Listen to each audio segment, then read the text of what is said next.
Hey everyone, welcome to Our Small Footprint. My name is Nyssa, and if you're new here, we are a large family living off-grid in Australia. This is going to be the start of a video that I don't know exactly where it's going to go, how it's going to be put out, when, or anything like that. I discussed in the last video the box of chicken that I got from the hamper. It has taken like 3 or 4 days to defrost. Lamington is ready for dinner, that is. And it is now 5:30, and I'm only just getting to it for the day, and I was supposed to do it today.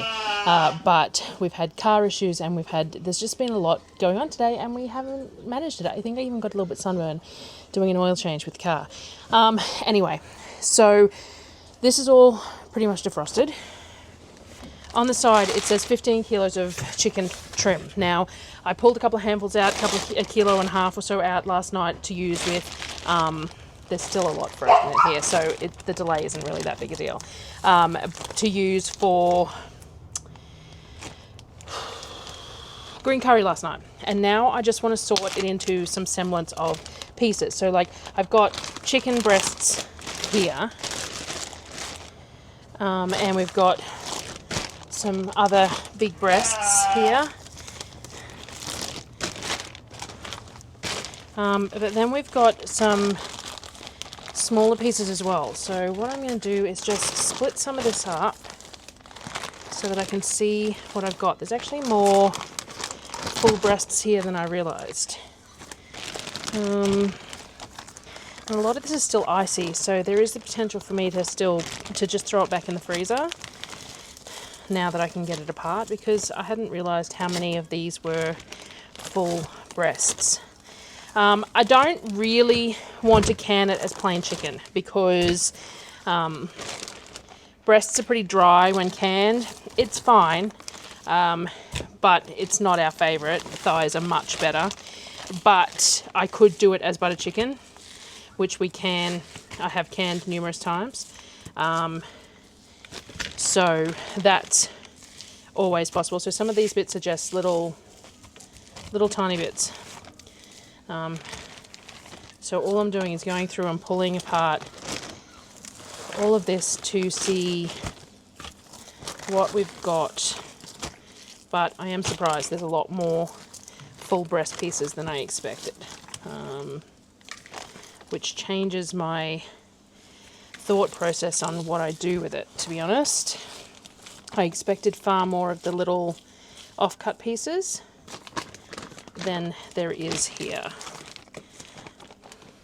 Alright, so I've sorted this out. We got 4.5 kilos of, they're just little pieces. They're just little trim offcuts there. And then we've got all these bags of breasts. So 3.6, 3.2, 2.8. I think I'm just going to throw these in the bottom of the chest fridge for tonight, which is the really cold part, which is partly why these have taken so long to defrost, and do something with these. Not entirely sure what yet. I could just dredge them in seasoned potato starch, and we have lemon chung, and we could just have the little like nugget type things that we could then put in there, but I probably don't really want to do 3.5 kilos of it, though we would eat it for days. So I don't know, let me put these in the fridge first. Alright, so what I've done is I've pulled out about 1.5 kilos of bigger pieces. There's some tenderloins and stuff in here. That's what I'm going to fry off tonight. And then we've got about 2 kilos worth of 3 kilos worth, it's saying 2.5 kilos worth of bits that are much smaller, fiddlier bits. And I might turn these into chicken nuggets tomorrow. I think that's the plan for these, because I'll mince them up and turn them into chicken nuggets. And then I'll figure out what I'm doing with some of the other stuff. We can do some butter chicken and maybe some schnitzels. I've got some breadcrumbs, things like that. So I'm going to put a lid on this one, put this one back in the fridge. And then all I'm going to do with this one is I'm going to just do a seasoned potato starch dredge, and we'll fry those off really nice, light and crispy. We actually have the bread left from yesterday because the kids were going to have it for lunch today, but we had leftover green chicken curry. So I might do pizza subs or something with the chicken, or like I might just put some pizza sauce and some cheese on them, toast them off, and then we can have chicken on top, a little bit like a palmy sort of thing, or something. We'll see.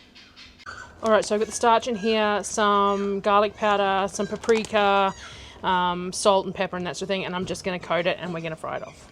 So this is what the rolls look like, and this is second day. So super squishy, super soft, super tender, perfect. So I'm really happy with this. I'll have to release the recipe. Be good if I could get some good photos of them filled or something, but we'll see how we go. These ones I'm just going to cut in half, and I'm going to put some tomato paste and some cheese and some pepperoni and stuff and make them like pizza subs, and then they can have the chicken, crunchy chicken on top. And that will be the first lot of chicken sorted, and the leftover chicken tomorrow can be had on chicken and salad sandwiches or something. 1, 2, 3, 4, 5, 6. I don't imagine Darryl will want one because he's still doing a whole low carb thing. So 1 for each of us. And yeah, tomato paste, pepperoni and some cheese. And I'll grill these while the chicken is all cooking off, and then we'll do a pick and mix meal. Alright, we've got bad shadowing because it's that time of night. The kids have already taken theirs, but we've got the pizza subs. Mine's a little overcooked because I only just got it out of the oven. And the crispy chicken pieces. So this will be dinner and lunch tomorrow with the extra bread. It's like chicken and salad sandwiches or something. And I made mayo too. So I made a really lemony, fresh mayo to have it with as well. So Darryl will have some chicken, even with the starch, it's not too bad. And the nice fatty mayo to have with it. And that's the first part of the chicken done. And that's how I'm serving mine. My little sub pizzas with the chicken and a bit of mayo drizzled over the top. This is probably far more than I need, but I will probably enjoy it anyway. Chicken. And Darryl's having a plate of chicken with some mayo as well. Hey everyone, it is Saturday. And I need to keep going with this chicken because I put it back in the fridge and it needs to be done something with. But it is 36 degrees today. It is very, very warm. It is horribly just gross. So I've put it off, and it is now 1:30 in the afternoon. But we have to do what we have to do. So one of the things that I like to do with bulk chicken when I've got it is to can butter chicken. And to can butter chicken, I use a version of the Skinny Mix's butter chicken recipe. It's free on their website, and it's one we've always made. And I found that it works quite well as a bulk recipe to can. I reduce the amount of butter in it, so I make the actual recipe like 4, 5, 6, 10 times bigger, the sauce and stuff. And I do more sauce to chicken. So the ratio is 700 grams of chicken to the one batch of the recipe. And I tend to do sort of 8 to 10 of the sauce recipe, but I only do say 5 or 6 of the meat because I find that it needs that extra sauce for canning. It does mean that when you pour a jar out, it's not as heavy on chicken as it would be if you were making it fresh, but that's just, that's the trade-off. And sometimes we add a jar of chicken that's canned on its own to it as well to bump up that chicken. It just ends up being a shredded chicken when you do it like that instead of a cubed pieced chicken. Whereas because we marinate and fry off the chicken in chunks before putting in the sauce and canning it, that chicken holds its shape a little bit better. Another reason that it's nicer to fry off and cook chicken in a sauce is because it tends to hold its shape a little bit better than just doing what they call ugly chicken, which is just putting chicken raw in a jar, because when you pull it out it falls apart into shredded chicken, and that's fine for a lot of purposes, but also just an odd texture for some things too. So what we're going to do is we're going to do it by 10 times the sauce. If we end up with a bit of extra sauce, I can always freeze it.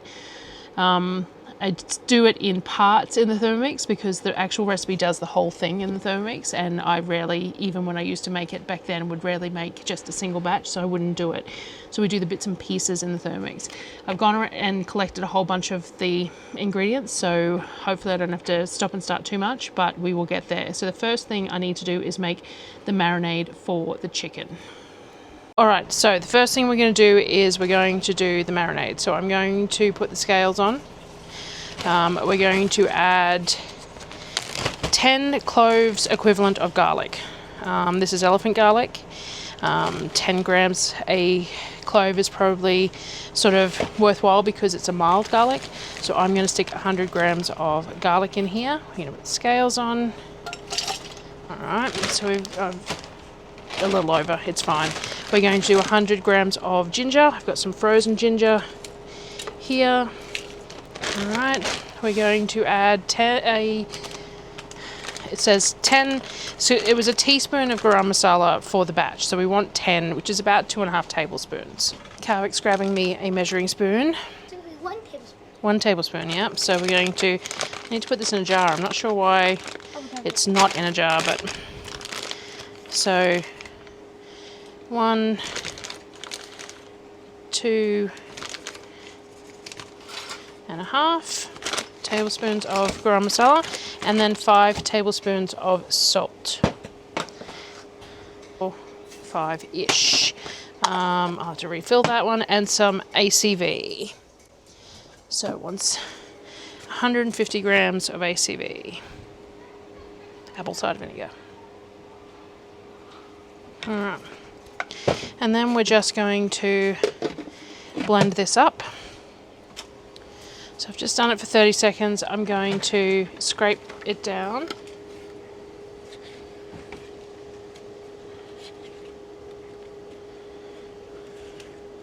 Now, I left the skin on my garlic, so I need to make sure that it's pureed fairly fine.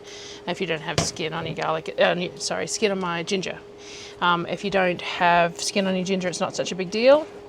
But if you do, just make sure to get it nice and fine. But that looks pretty good, actually.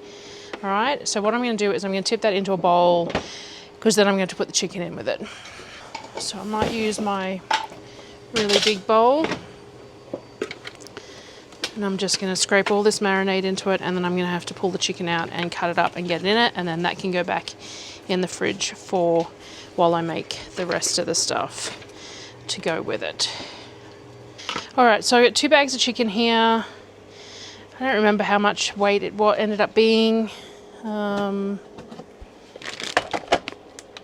It's 3.5 and 3.2. I don't know if I really want to do. All right, so I'm just rough chunking them into cubes. You can get a spatula and you can spin that around in there. So just cutting it into lengths and then rough cutting cubes.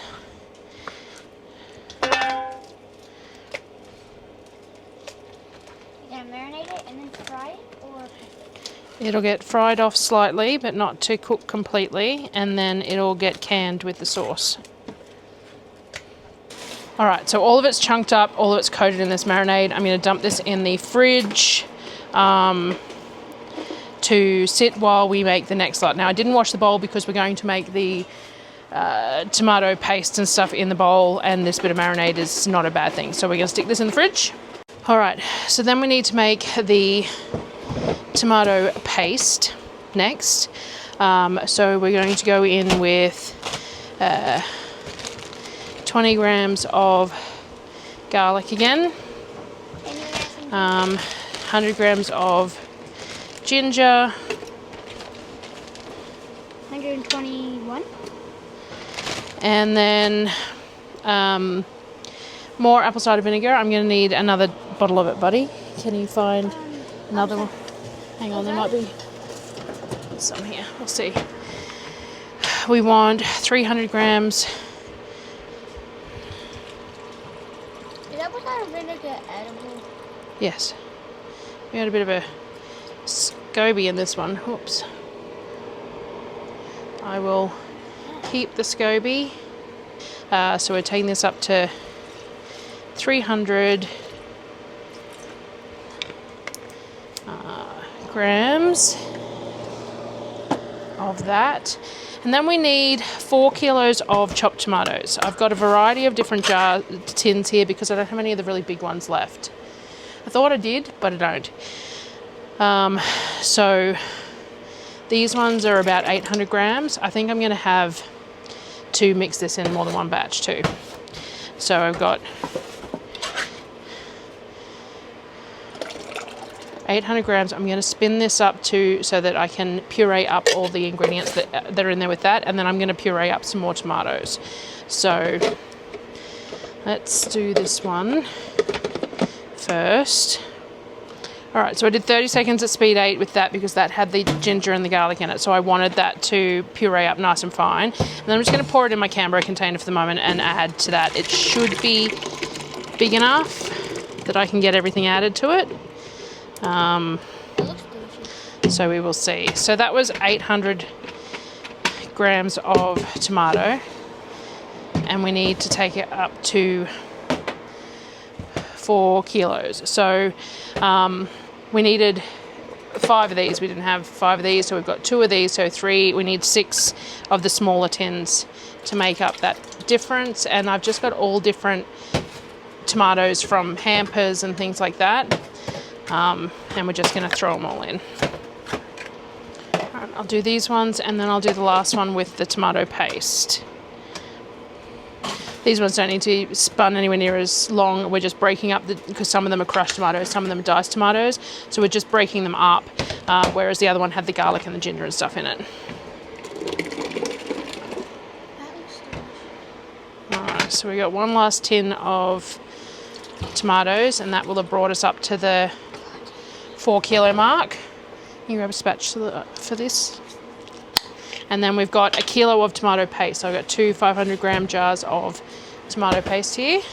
All right, so we've got the kilo of tomato paste. We'll blend that with that last bit of tinned tomatoes, and then we should be able to just, yeah, in a sec, bud. Hand mix that with the rest of the tomato, and then we've got the tomato paste done. And then we need to move on to the onion gravy. So I need to find onions, see what I've got. Hopefully I've got enough. Let's blend that and add that in.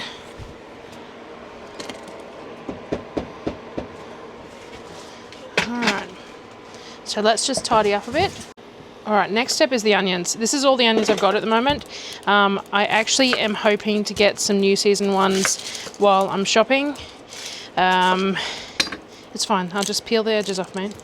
And get some frozen would be good, because I find so many times I just run out of onions, and in the heat they go bad. So what we need is around about 2 kilo, but we will just use what we've got, because this is all I've got, and I don't appear to have any frozen at the moment either, so that is life. So now I'm going to mince these up in the Thermomix, but I'm not going to cook them in the Thermomix, partly because the kids are all on the same solar with their computers at the moment, and also because it's a lot of onions, and I'm better off doing it in a wider pan. All right, I ended up with about 1.2 kilos of onion, and that will it'll just be what it is. As I said, I do want to get some onions this trip, because I would like to make some caramelized onion jam as well.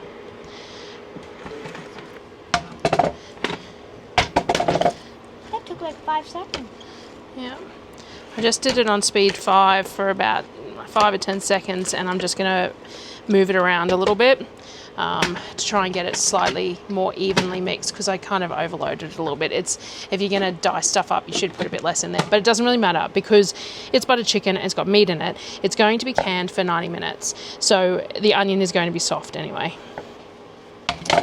So it's into a bit of a puree with some chunks in it, which works. So now I'm going to get a pot going on the stove, and we're going to cook this off. Now the recipe, if you like times it by 10 and all the rest of it, you'd be cooking it off in about 1.25 kilos of butter. We're not going to do that. We're going to do like half a cup of ghee. That's about it. Just enough to not let this burn, to give it that bit of flavor. But when we heat it up, like when you get out of the jar and you're heating it up, we add some coconut cream and some crushed almonds or cashew meal or something like that to help thicken it up, and can always add some butter to it then. So I'm going to get this in a pot with just say half a cup of ghee. Right, so we've got some ghee in there, and we're just going to pour the onions in as well. Oops, just splash everywhere, probably the screen of the camera, but you know, just giving myself a face full of fumes and my eyes are watering now. Right, so we're just going to cook this onion off a little bit, and then we're going to add the spices. Now, I would normally use, if I was making this to eat now, I would use whole spices, and then we fish them out. I do have some spice bags and stuff. Walk away if you need to, if it's hurting your eyes. It'll cook off soon and the fumes will go away. But because I'm canning it, I don't want to miss any of the whole spices, so I'm going to use the powdered equivalents. There's a big chunk of onion there that didn't cut up. I'm just going to cut that up a little bit. Alright, so we're just frying these off, and then we're going to add the spices and fry them off too. What we are going to use is some cinnamon, some ginger, some cardamom, some cloves, some cumin, some paprika, and garam masala. Alright, so the goal here is to put the spices on top of the onion so they don't hit the bottom, and then we're going to stir them through, and they're going to cook with the onion and the ghee and stuff in there. So we want to add 2.5 teaspoons of cinnamon. Kavik wants to help, so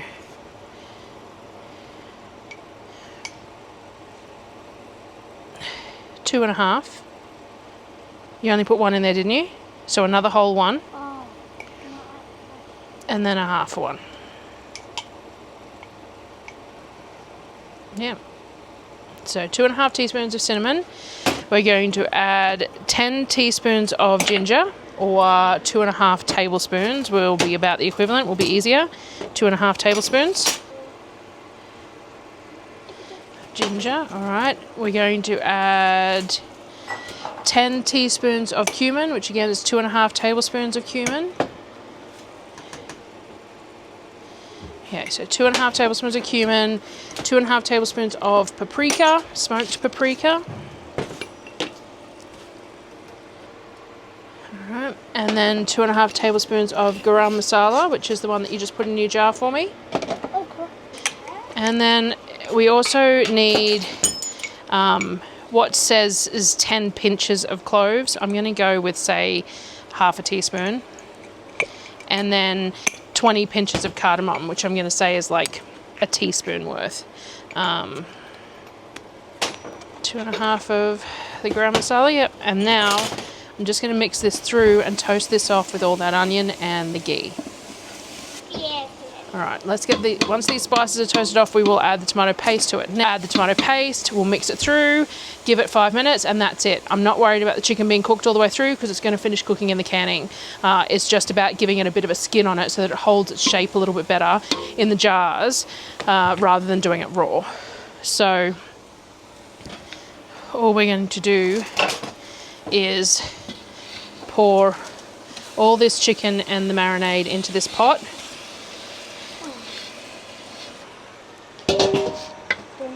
If you can, yep. A bit too hard. Alright, so we're just going to mix that chicken through the spices and the onion gravy.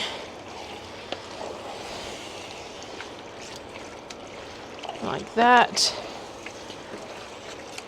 And then basically I'm going to add the tomato paste mix, bring it up to a simmer because that'll be hot enough that the outside of the chicken's cooked. And then turn it off and we will be able to stick it in jars.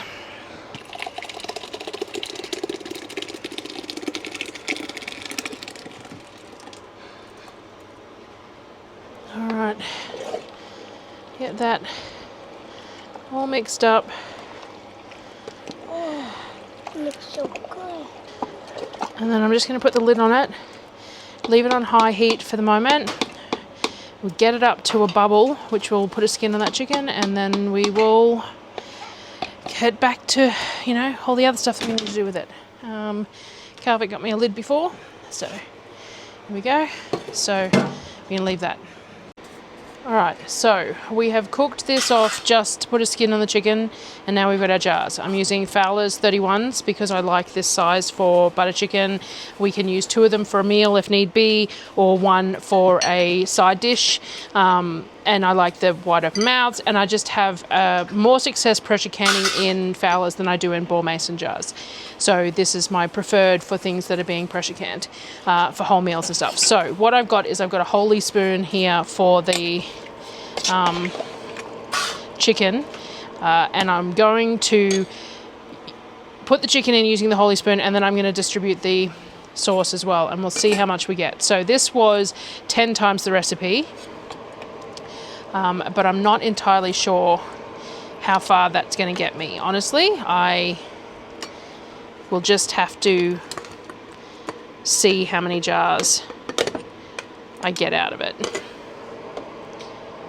So I'm just going to start with the solids.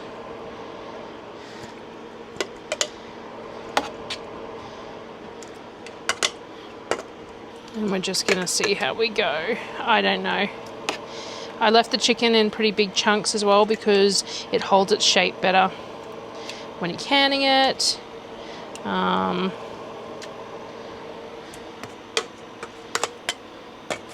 we want a decent amount of chicken in each jar.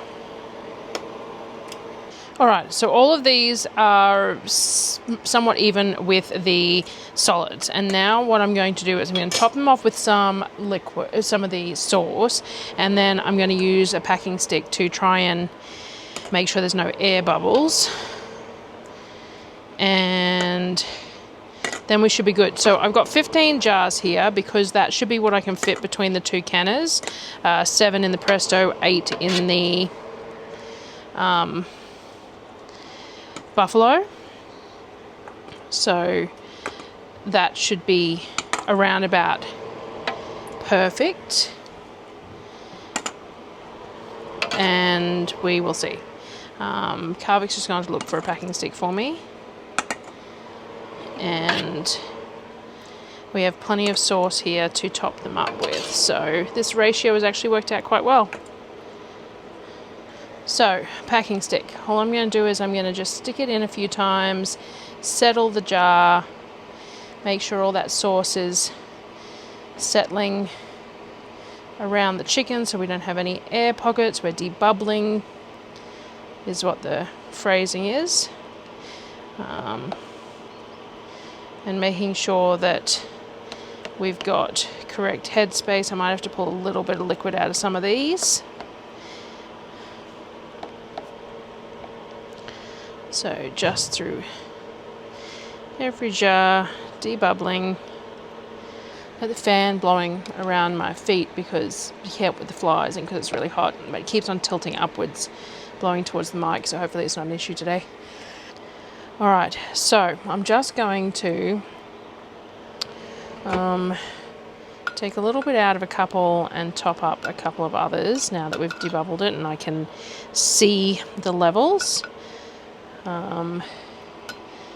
So that everything is even, there's not too much in anything, because we want enough headroom that it's not going to siphon on me, but we don't want too much headroom. There's that balancing act. So we want enough headroom. With these jars, what I aim for is that bottom ring. So aim for sort of there, which if I measure is, what does that say? It's 3/4 of an inch, so it can probably even come down a little bit further to an inch headspace. It's pretty thick, so I might do that. I might grab a spoon and just take things down to an inch, which is just under that ridge, the second more to this line rather than this line, just to make sure we don't get the siphoning because it's so thick. I think that looks pretty good. All right, so I've got a cloth and some white vinegar, and what I'm going to do is I'm going to give them a really good clean. Now, Fowler's jars, the rubber rings go in the little divot on the outside. So that's actually what you want to clean. Like on a ball mason jar, you want to make sure that the tops are really nice and clean. And of course you want to check that on the Fowlers as well. But this little ridge running around it is important. So we're just going to clean the tops and round the edges really well. And then we place a ring on them. So we have these rubber rings. The 31s take a size 4 rubber ring, a 4-inch rubber ring. And then you want to place it on, make sure there's no twists. I then like to run a little bit of vinegar around that as well. We've got lids, which are the stainless steel reusable lids. I like to run a little bit of vinegar around the edges of those as well, and then we're going to put the clips on them. And we have the large 4-inch clips. Now I like to double clip all my pressure canned Fowler's jars. It is not something that everyone agrees on, but this is what works for me. So double clip and that one's ready to go in the canner. So I'm just going to go through and do the rest of them. So I've got 3 quarts of water in the bottom of the Presto, 4 quarts in the bottom of the Buffalo to heat up. The jars are warm, so we want the water in the canner to be warm when we introduce the jars, otherwise you risk thermal shock. Now, I've run into a bit of an issue with clips. I just don't have enough. I'm not there has to be another container somewhere, but nobody knows where it is. I need to order some more rings, so I will order myself some more clips as well. And hopefully I have success with these. Most people, a lot of people, when they see me use 2 clips, will sit there and go, you're only supposed to use 1, you only need to use 1, they can't vent otherwise. I don't find that accurate, but it does mean that a lot of people have success with single clipped lids, and so hopefully today we are going to as well, because there is more somewhere. I just cannot find them. So when you're using 1 clip, make sure to get it really nice and centered so that you don't get a tilted seal, and we'll just have to do what we have to do, because it's too late in the day to be running canners one after the other, but you're also not supposed to remove the clips until the jars have sit for 24 hours either. So not ideal. We will make do. So I need to open another bag of seals, and I'm short a couple of lids. I need to wash a couple more lids, and I'm just going to spread the clips out across them all, and then once the canner's warmed up, I'll take you over there and show you. All right, so we've got 7 in the Presto and we've got 8 in the Buffalo. So now we're going to put the lids on them. We're going to get them to vent with steady stream of steam. I'll bring you back when it's doing it for 10 minutes.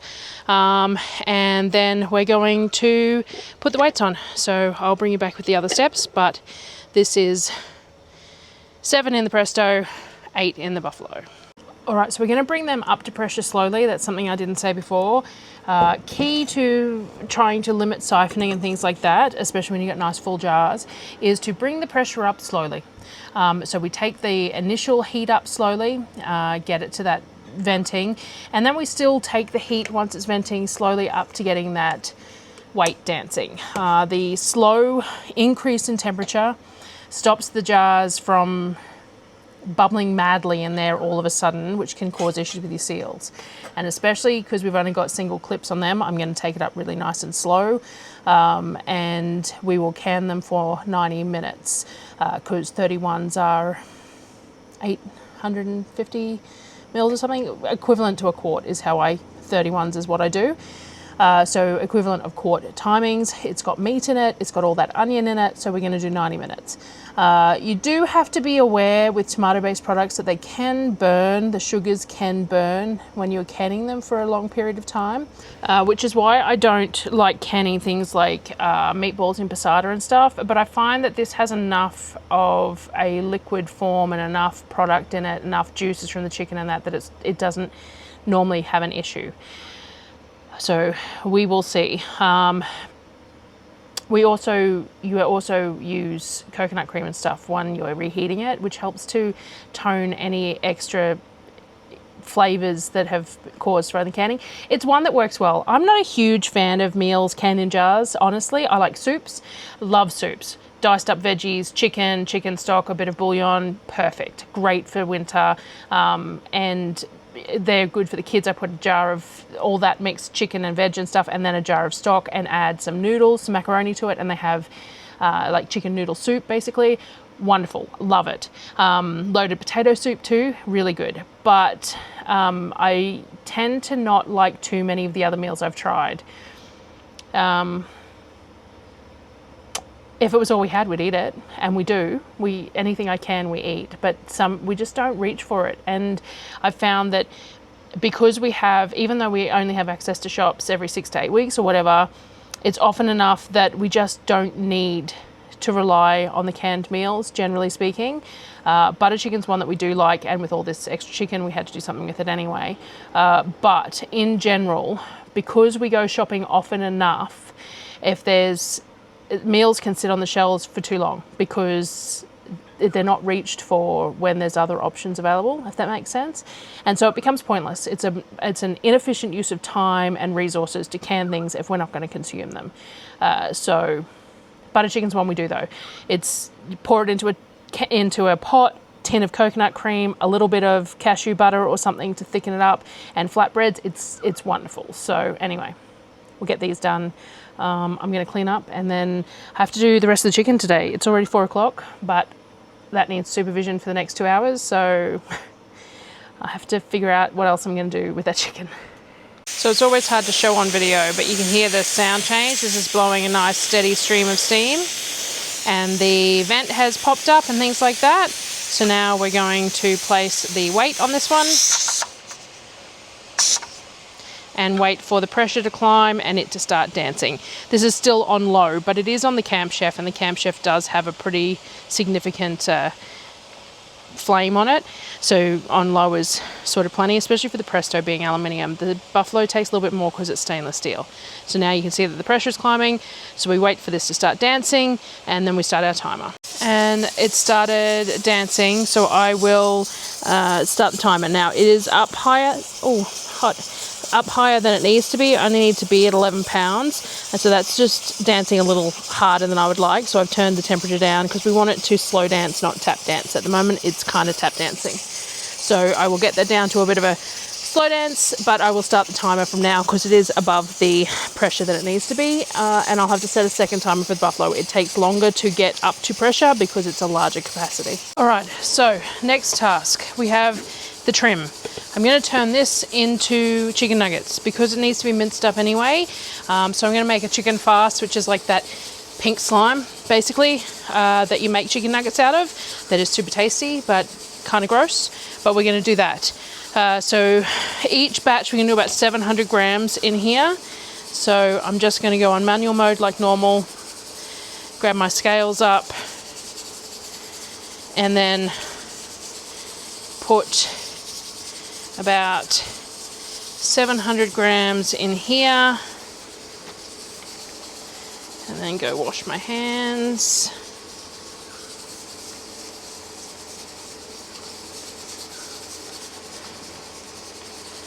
And we're going to have to do a couple of batches. Alright, so that's 700 grams. Let me rinse my hands. Alright, so we've got the 700 grams, and then we've got a few other bits and pieces. So some pepper. We're going to do just a teaspoon of pepper. Alright, we're going to use some of this Knorr chicken bouillon because it's got MSG in it, but normally I would do like garlic powder, onion powder, and all that sort of thing, as well as a little bit of MSG, but I don't have any plain MSG at the moment. So, and MSG is optional, obviously. It just really, that's what makes it taste like a store-bought chicken nugget. So what I'm going to do is I'm going to use this instead. So I'm going to use like, I don't know, this is that's about 6 grams, that's about 12, 14 grams of that. And I might just put this one, like, so 2, I think this is a teaspoon, I'm not entirely sure. And I'll just put some plain garlic powder as well in there.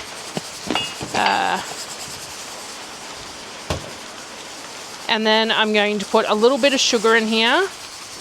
Again, what you're going for is a chicken farce, which is the pink slime type stuff. And when you've got that texture, you really need it to taste like a store-bought one because it's the texture that goes with it.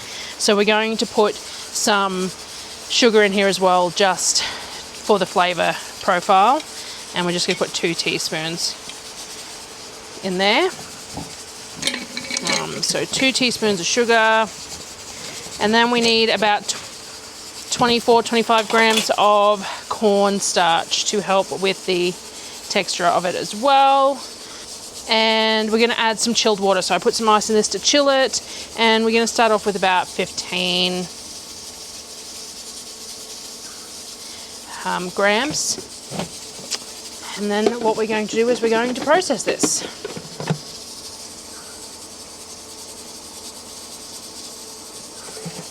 So that was 10 seconds at speed 8. I'm going to scrape it down and have a look. And we're pretty close there. So we've got that pink slime, basically. So that's pretty much what we're looking for. That bouncy sort of a minced chicken texture. So what I'm going to do is I'm going to put this in a bowl. I'm going to make a couple more batches with whatever I've got there, and then I'm going to stick it in the fridge for half an hour before I shape it. So let's just get this batch in the bowl, and then we're going to add the same again and repeat the process until I have no more chicken left. Alright, so the last lot of chicken I've got is this last bag of breasts, so I'm going to fillet it out. I've got some crumbs in the freezer that I seasoned for something else. So I think I'm going to do like schnitzel type things. So all I'm going to do is slice it into some fillets, and then we'll beat it a little bit and crumb it and fry it off. And we'll have that for dinner, and maybe I'll freeze some, I don't know. But this is the last bag of chicken that I have to get through. Alright, because these breasts are quite large, and the chicken that I cooked last night was a little bit tough, actually, so I'm going to bash these a little bit. I don't have a meat mallet, though, at the moment, so I'm going to do what I normally do and use my rolling pin. So I'm going to lay it out in between some baking paper, and we're just going to give it a bash and spread it out a little bit before we dredge it. So I'm just going to do that, and then just give it a little bit of a whack like that, and now we're going to dredge it, and then we'll probably fry it off to have with gravy or something for dinner. I'm not real sure yet, but we will fry some of this off. So we're going to dredge it like normal. You want to do them. So in the flour first. Yeah. And then in some egg. Use the other hand, so that leave that hand as dry and use the other hand as wet. No, wet hand, and then go in here, and then once it's got a little bit of coating, then use your dry hand, because you want to keep the crumbs and the flour. Yeah. So we'll start frying some of them off, and we'll probably just put some on a rack as well, and we'll figure out how much I want to do with what, but we will fry these off shallowly in just a little bit of oil. Now these crumbs are my bread, crumbed with a bit of paprika, salt, pepper, garlic, that sort of thing. We use these on the top of the mac and cheese bake, yeah, so that's them there. Large crumbs will get crispier, so like a panko style crumb is the best sort, so using my own bread to make my own breadcrumbs works well for this, rather than buying like store-bought breadcrumbs. Panko crumbs are pretty expensive though, to buy from the shop. So we're just going to repeat the process. We're just going to keep on going through the chicken, breading it until I run out of breadcrumbs, and then might just freeze some. It still had a fair bit of ice crystals in it, so it's probably going to be fine to freeze. So I'm just cooking them in just a little bit of oil, and it's the oil that I used last night to cook the other chicken, so I'm just using ladlefuls in the pot, using up, and flipping them as needed. Just that little bit of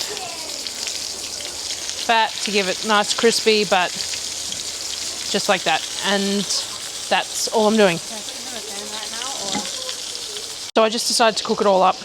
Actually maybe I'll do pizzas tomorrow, and we'll have some leftovers on pizza. It's always nice to have that crunchy crumb chicken on pizza too, or something, I don't know, but I decided to cook it all up. We'll do something with it over the next couple of days, and there's the last few pieces just finishing, and that's it. The time has gone off for the canners, so the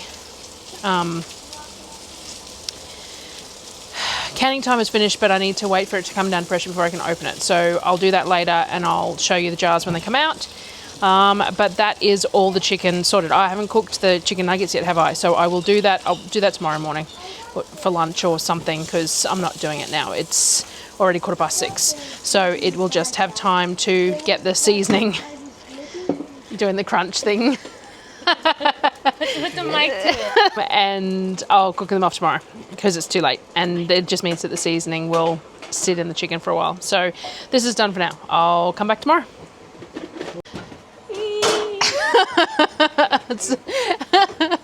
Amateur. You all quite done? Yeah.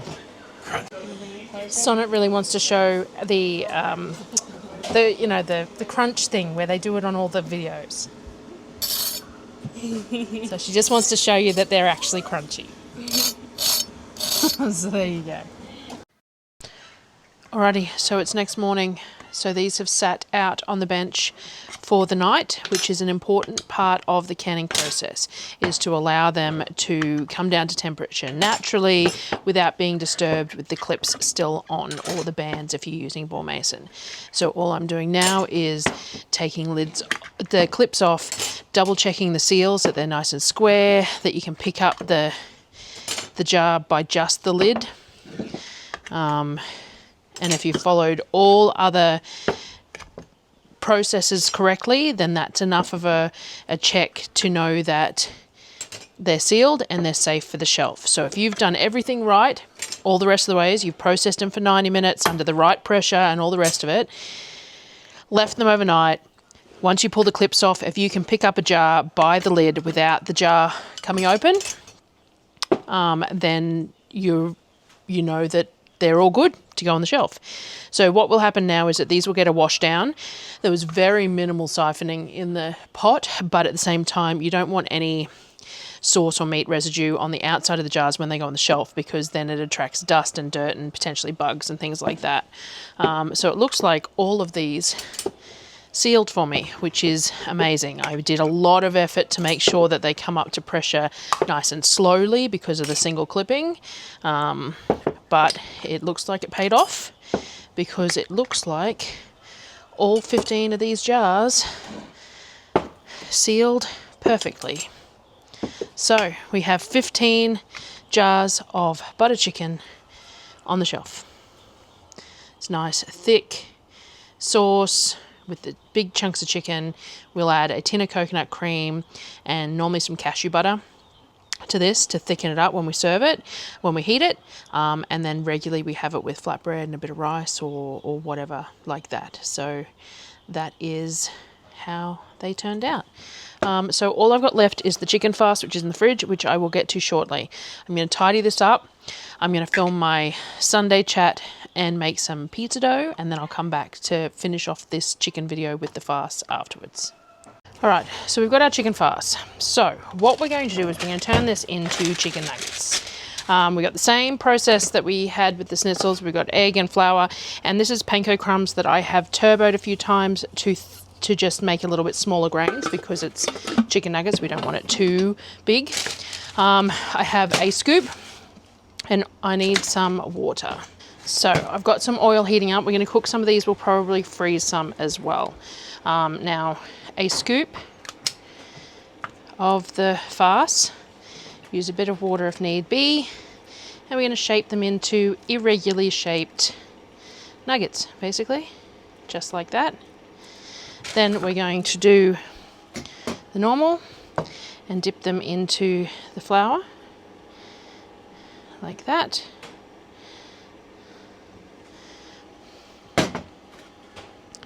Dip them into the egg.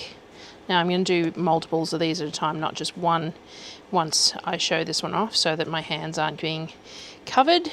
And then we're going to dip them in the breadcrumbs, and we have a nugget. So that is the process. So we're going to do that many times. Freeze some raw that can be cooked from frozen, cook some up for lunch today.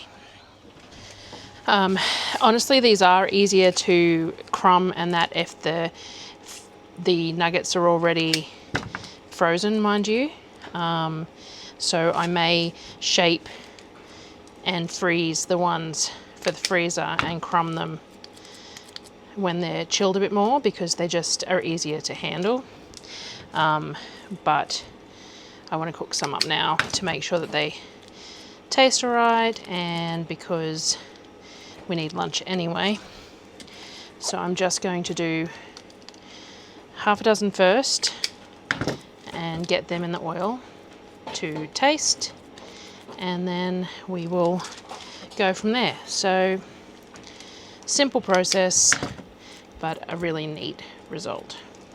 When you do them in bulk, if you have a dry hand and a wet hand, you put the wet in, use your dry to get it coated, and then put it in the wet and use your wet hand to coat it with the egg, and then drop it in the dry, and again use your dry hand to get the crumbs on. Fly spray mustn't be spraying because we've got flies around again. Wet into dry. These are probably a little bit bigger than they need to be too. That's the smallest scoop I've got, and I just wanted to make it easy on myself.